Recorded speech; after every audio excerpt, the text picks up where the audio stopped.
From Dallas, Texas, the flash, apparently official, President Kennedy died at 1 p.m. Central Standard Time, 2 o'clock Eastern Standard Time, some 38 minutes ago. Now, where were you? And because you're quite a bit older than I am, so you're a spring chicken, Dan. Sure. Anyway, so where were you on this date back in November? I was in the front row of a third grade class. Okay. Mrs. Levine's third grade class in a little town called Dannemora, New York. It's a prison town, 75 miles south of Montreal. My dad was the principal. We were doing a lesson on the Piedmont of North Carolina in social studies class. The Piedmont of North Carolina. And my father was a principal. This was a small school, 300 kids, K through 12. There were 12 kids in my third grade class. My father came on the PA system, which was unusual, at 1:17 p.m. Eastern Time. And he announced, President Kennedy has been shot. And we were all shocked. It was one of those things that you never forget. And then an hour later, he came on and said, President Kennedy has died. Everybody go home. And it shook the world. It shook me, and it changed America. Third grade. Third grade, yeah. So you are, what is that? I'm 68 now. 9? I was 8. I was 8 years old. 8, 9, okay, 8 years old. And you remember that? It clears a bell. Wow. It changed the world. Absolutely, it changed the world. Changed America, not in a good way. America was positive, optimistic, and more united. But subsequently, it became divided. Lyndon Johnson was a divisive president. And you had the war in Vietnam, you had all the protests. And really, the world would have been much different had John F. Kennedy not been assassinated. There was a documentary, and this doesn't apply to John F. Kennedy, but just generally speaking, there's a documentary or a series of documentaries, what would have happened if, like, for example, what would have happened if John F. Kennedy. Alternate histories. Alternate history, that kind of stuff. McKinley Kanner first started that. He wrote a small book called If the South Had Won the Civil War. Yes, I remember that. Yeah. And if John F. Kennedy had, the path would have been better. How different, we don't know. Right. But it was a terrible, terrible day in American history. Can you imagine? So somebody's got to do alternate reality if the 2020 election wasn't stolen. I mean, can you imagine how, and I don't know if you know, but from when I say the election was stolen, it's about, the laptop from hell and how millions of Americans said they would not have voted for Joe Biden had they known the truth about the laptop. They politicized COVID, all that kind of stuff. But can you imagine if Donald Trump had won a second term? Well, my friend Stephen K. Bannon always says elections have consequences and stolen elections have catastrophic consequences. And we're right in the middle of a catastrophic consequence right now. My term on this is that Joe Biden is legal but not legitimate. There you go. There you go. By the way, a couple of local stories. One shooter or two, real quick, with John F. Kennedy. You have any opinion on that? I don't have a strong opinion other than, people spent a decade trying to determine that. We'll never know the full answer. Right. I don't think we have the full answer, but I would be in the category of one shooter. Okay, very good. Memphis. So I was speaking about this earlier, and I do find this interesting. We all know that Memphis is a train wreck, and now the governor is sending highway patrol officers to confront the, quote, rising crime in Memphis, urging local officials to hold the criminals accountable. I mean, he's been in charge for how many years now? Why now? It's getting worse, and they have a new district attorney down there, Stephen Mulroy, and who has a reputation of being soft on crime. And there is a crime wave down there. Yeah. They've got a crime tsunami down there. I think that's a very good way to describe it, Dan. And it's a lot of youth crime. It's a lot of multiple offenders. And Speaker of the House, Cam Sexton, floated the idea last month of possibly impeaching District Attorney Mulroy down there. Now, it's a very high bar. It has to be dereliction of duty. But clearly, the police down there it's not working with the police. It's not working with the judicial system. It's out of control. and it's getting worse. I think it's a good move for the governor to send down, I think at 40. Tennessee Highway patrolmen, but it's not going to stop it. Well, the thing that I said when I spoke about this earlier was you're going to need more than 40, but they also need policy. They need a DA that will bring the charges. They need a DA that will be aggressive. And if you've got to throw some of these, I'm air quoting this, some of these kids in jail, then that's what you got to do. You throw them in, you throw them in juvie, you charge them as adults. And if they start to go on, this path towards crime at a young age, you've got to intercept that as best you can. It's a cultural problem down there. Yeah. It's a systemic problem. You have a Democrat-run area, and then you also have a weak police force with weak leadership, with bad internal problems. We saw the 5 police officers arrested and charged with the murder of Tyree Nichols down there, for instance. Mm-hmm. And so it is a huge, huge problem. And really, where they're moving towards would be almost a possible state takeover of the operation of the legal system down there, which is a daunting task. I don't think they're going to do that ultimately because it's so drastic. But I don't see it getting better. I see it getting worse. A state takeover, has that happened before? It's never happened before. Really? Yeah. How do you feel about that? how do I feel about that? Because the DA and all the officials there, they are voted in by the people. Right. And so it's their vote to live with. I think you're right about that. And yeah, so, I'm trying to think of how I feel about that. And I am all about, local control and local people. I wouldn't like it if a Democrat governor took over a conservative leaning city for whatever reason. And so that's an interesting question. Yeah, I don't think it's specifically on the table. I don't think it's a political consideration right now. But, Dan, Memphis is a war zone. And if you are a normal person like this young doctor who was from St. Jude, just walking down the street, 2 thugs killed him.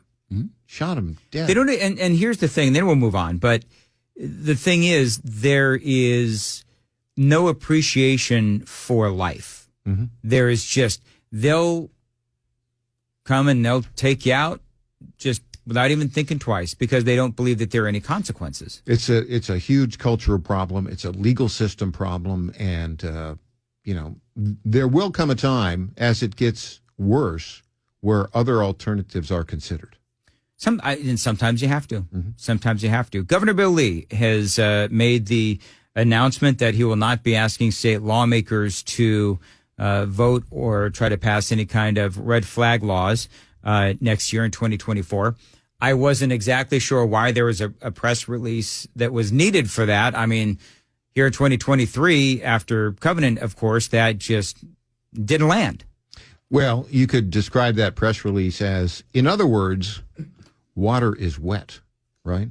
Because yes, water is wet. I made you laugh again, Dan. You did. Congratulations. I think the governor has a different agenda. And there will be a press conference next week where he articulates that agenda. And I think, Dan, I've had some talks with folks close to the governor. And I think there's a possibility he may come in here with us and talk about that, what his agenda is. Okay. I'm going to hold fire on that until I guess he's going to have a big press conference next Tuesday. All right. Well, we'll see what happens. Stuart Parks. Yes. I was actually talking about him on the overnight show when I was filling in nationally. Had a great conversation with Matt Kittle from the Tennessee Star, of course. What is happening to him is a travesty. And now you've had a one-on-one with Stuart and talk a little bit about what's going on in his mind and how is he preparing himself. It's going to go to appeal, but how is he preparing himself for what perhaps is inevitable, which is going to prison? Well, yeah, he was convicted in a bench trial on 5 misdemeanors. Yep. And then last week sentenced by a left-wing, vicious judge who, in essence, hates anybody who wears a MAGA hat. His name is Amit Mehta, to 8 months in federal prison. He's going to appeal that. But right now, if the appeal doesn't work, or if he doesn't get a stay, he will be reporting to federal prison in February for 8 months. I did a 1-hour exclusive interview with him, a video cast that you can see at TennesseeStar.com. And in it, he described the FBI raid on his house on June 3rd, 2021. Remember, he was up there on January 6th. Mm-hmm. He walked around the Capitol for half an hour with a Gadsden flag and then left. Yep. And the FBI on June 3rd raided his residence in Columbia, Tennessee at 5:53 in the morning.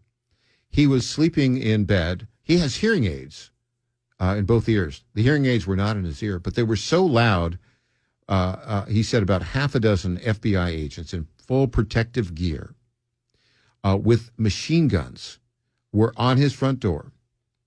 They knocked real loudly, FBI, come out with your hands up. And they waited like a second. Then they broke the glass and broke into his house. He was sleeping just in his boxer shorts and his gym shorts. That's it. They took him out. They put his hands behind his back, handcuffed him, perp walked him, no shoes, no shirt, just his gym shorts, out. All of his neighbors saw him.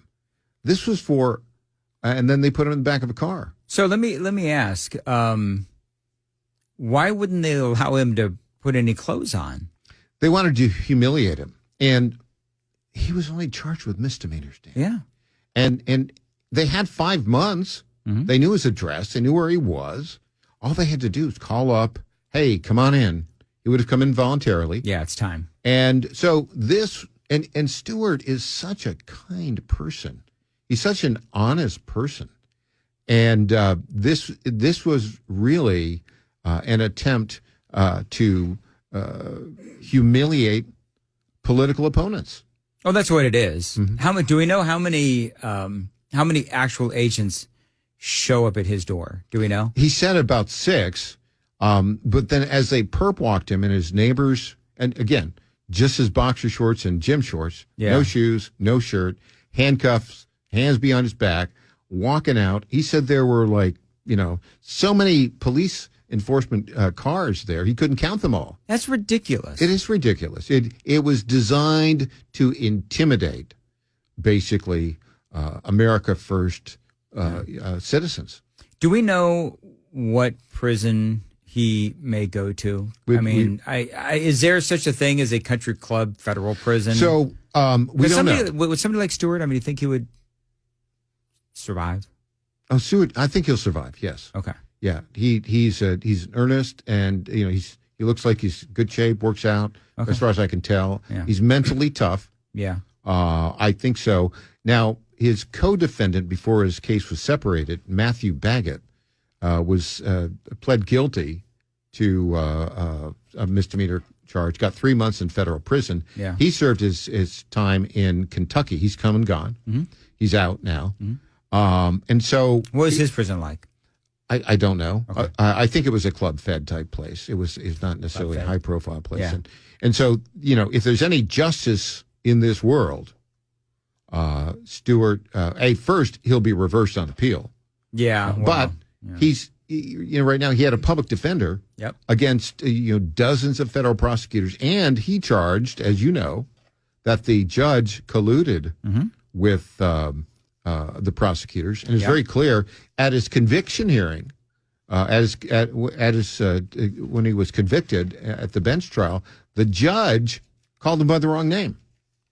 So the judge wasn't paying. The judge just hates his guts because he's an America. Well, the judge hates everybody affiliated with January 6th, whether or not they actually did anything wrong or not. Exactly. And that's the problem that Stewart faces. Exactly, it is, and I think he's considering whether to have a public defender do his appeal, and it would cost $100,000 plus, I think, to get a private attorney. A private attorney would give him the best shot of winning the appeal. Yeah. So we are going to be praying for Stewart, and I think he's looking at all of his options. He's a good man. He's been unjustly convicted. He's been targeted by an Obama-appointed judge who hates, MAGA Americans. It's stunning, too, and then we got to go, but it's stunning that people Like they don't have any recourse here. I mean, it's going through the process, but you got these judges that are just, the sentences don't match the actual crime. The sentencing is way out, way over what it should be. The sentencing is way over what the crime is. And I don't know what you do next. If you're Stewart, you can go to appeal, but then after that, you go to prison. Well, he should have gotten probation after the conviction, but the judge didn't want to give that to him. The judge hates his guts. Yeah. And the judge yelled at him in court. We've got the clip of it, and you could hear him yell. I mean, he was yelling at him. Yeah. The clip was described by a CBS reporter. We don't have the actual clip of the judge. Right.